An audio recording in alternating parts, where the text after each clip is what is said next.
Hay personas que se sienten culpables por descansar, culpables por decir no, culpables por alejarse un poco para tener paz. Y lo más extraño es que muchas veces ni siquiera saben por qué se sienten así. Simplemente sienten ansiedad cuando decepcionan a alguien, como si priorizarse fuera una traición. Y quizá nunca lo habías pensado así, pero muchas personas no tienen miedo al conflicto. Tienen miedo a la culpa que sienten después del conflicto. Pero nadie nace creyendo eso. Esa culpa normalmente se aprende poco a poco, durante años. Y cuando creces así, puedes convertirte en un adulto que está disponible emocionalmente para todos, menos para sí mismo. Hay algo muy común en muchas personas emocionalmente agotadas. Pueden entender los problemas de todos, menos los propios. Les cuesta poner límites. Les cuesta decepcionar. Les cuesta priorizarse sin sentir ansiedad. Y muchas veces terminan haciendo algo muy doloroso sin darse cuenta. Abandonarse emocionalmente para mantener tranquilidad con otros. Tal vez querías descansar, pero respondiste ese mensaje igual. Tal vez necesitabas espacio, pero dijiste que sí, otra vez para evitar sentir culpa. Tal vez estabas agotado, pero sentiste que decepcionar a alguien era peor que seguir agotándote. Y ahí aparece la pregunta importante. ¿Por qué algunas personas sienten culpa simplemente por proteger su propia paz?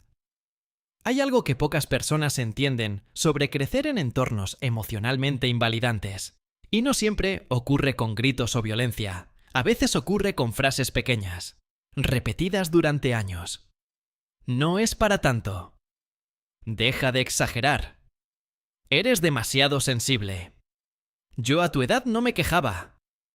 Aunque parecen comentarios normales, muchos niños terminan interpretando algo mucho más profundo. Empiezan a sentir que expresar emociones genera incomodidad, rechazo o tensión. Y con el tiempo, aprenden a esconder lo que sienten para seguir sintiéndose aceptados. Ahí es donde nacen muchos adultos que se disculpan por necesitar espacio, por sentirse mal, o incluso por poner límites básicos. Schopenhauer decía que muchas personas viven intentando evitar el rechazo incluso a costa de destruirse internamente.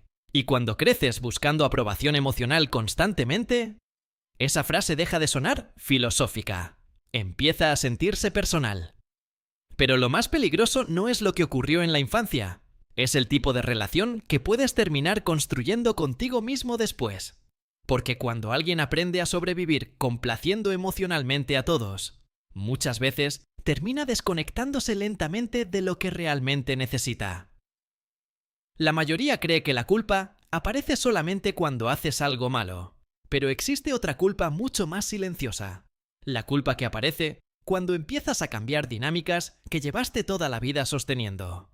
Cuando dices, hoy no puedo ir. Necesito espacio. Ahora quiero priorizarme un poco más. Y aunque racionalmente sabes que no estás haciendo nada terrible, tu cuerpo reacciona como si estuvieras decepcionando a alguien importante. Ansiedad, tensión, necesidad de explicarte demasiado. ¿Por qué ocurre eso? Porque muchas personas crecieron asociando amor con complacencia emocional. Y entonces poner límites deja de sentirse como autocuidado y empieza a sentirse como traición. Muchas personas fueron educadas para no incomodar, para callar lo que sienten, para mantener estabilidad externa, incluso a costa de su paz interna. Y sin darte cuenta, te conviertes en esa persona que siempre está emocionalmente disponible para todos, aunque casi nadie se pregunte cómo estás tú. Durante la infancia, la validación emocional no es un lujo, es una necesidad básica. Y cuando alguien crece sintiendo que debe ganarse aceptación emocional, puede desarrollar una necesidad muy fuerte de aprobación externa.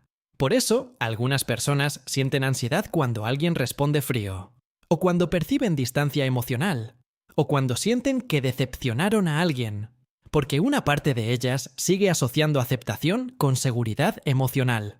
Y eso puede afectar profundamente sus relaciones adultas. Muchas veces terminan sobreexplicándose, intentando agradar constantemente, evitando conflicto a cualquier precio, tolerando dinámicas que las desgastan emocionalmente. Y lo peor es que muchas veces ni siquiera se dan cuenta. Creen que simplemente están siendo buenas personas, pero vivir pendiente de no decepcionar a nadie puede terminar alejándote completamente de ti mismo. Lao Tse decía: cuando buscas aprobación, entregas el control de tu vida. Y en la práctica, eso significa algo muy simple. Tu estabilidad emocional empieza a depender demasiado de cómo reaccionan los demás. Y aquí es donde muchas personas empiezan a confundirse, porque creen que el problema es que no saben poner límites. Pero muchas veces el verdadero problema es la culpa que sienten después de ponerlos. Aquí aparece una de las partes más difíciles de entender para muchas personas emocionalmente agotadas. Los límites sanos pueden sentirse peligrosos. No porque realmente lo sean, sino porque tu sistema emocional aprendió durante años a asociarlos con conflicto, tensión o distancia afectiva. Por eso poner límites no solo incomoda mentalmente, a veces también genera incomodidad física. El cuerpo se tensa, el corazón se acelera, aparece ansiedad. Y entonces haces lo que aprendiste toda la vida: ceder, explicarte demasiado, volver atrás. Pero aquí está la diferencia importante. Las personas emocionalmente sanas ponen límites para cuidar la relación. Las personas emocionalmente heridas muchas veces evitan límites por miedo al rechazo o abandono. Y eso cambia completamente la forma de relacionarse, porque cuando nunca proteges tu espacio emocional, terminas viviendo permanentemente agotado. Y algo importante: poner límites no significa castigar a otros. A veces simplemente significa dejar de castigarte todo el tiempo. Muchos niños emocionalmente invalidados se convierten en adultos extremadamente funcionales, responsables, maduros, fuertes. Pero detrás de eso muchas veces existe algo más profundo. Aprendieron demasiado temprano que causar problemas podía generar tensión emocional. Entonces se volvieron fáciles de manejar. Mientras otros niños expresaban emociones, ellos aprendían a reprimirlas. Mientras otros se sentían cuidados, ellos aprendían a cuidar emocionalmente a los demás. Y con el tiempo, todos empiezan a decir: ¡qué fuerte eres!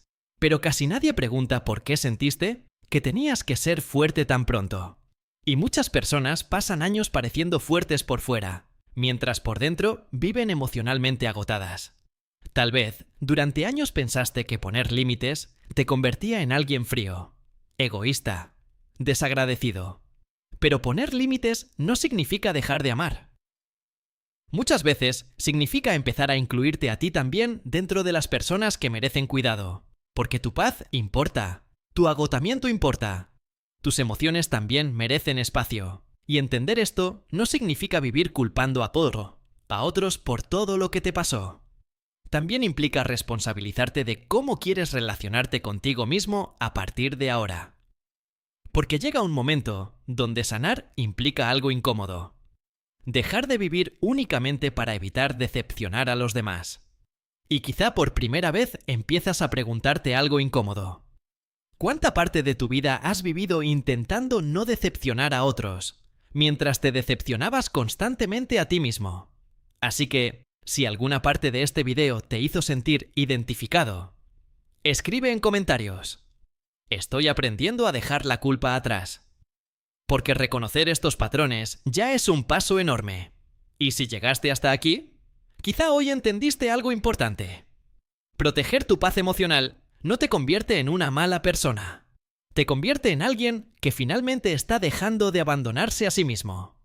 Suscríbete, porque aquí no hablamos de motivación vacía.